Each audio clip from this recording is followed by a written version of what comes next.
વળી કંસને ખબર પડી અને વળી પાછો કંસ આવે કહે કા બેટી આપી દે બાળકને.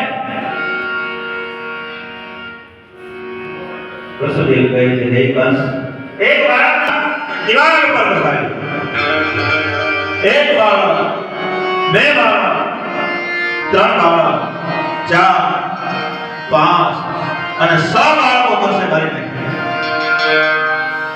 6 બાળકોનો કંસ મારા દેખ 6 બાળકોને મારી નાખ્યા.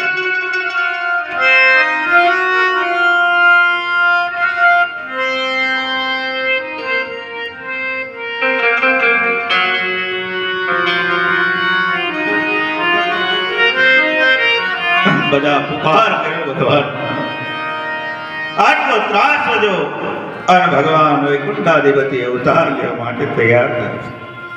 શેષ નારાયણને કહ્યું તમે જઈ મા દેવકીના પેટે અવતાર ધારણ કરો અને ગર્ભની અંદર 7મા બાળક તરીકે શેષ નારાયણ બધાયા.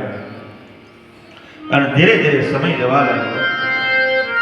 કંસે પહેરો લાગ્યો કે આ 7મો બાળક છે, બરાબર ખ્યાલ રાખજો.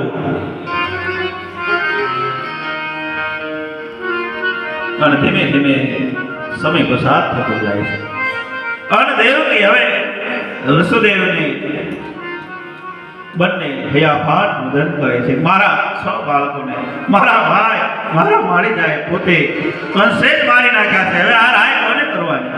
અને સગી બહેનને જેલમાં, બનેવીને જેલમાં.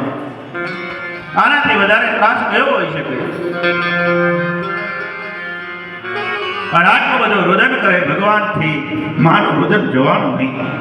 અને ભગવાને વિચાર કર્યો કે હવે તો આ 7મો બાળક છે જે શેષ નારાયણ છે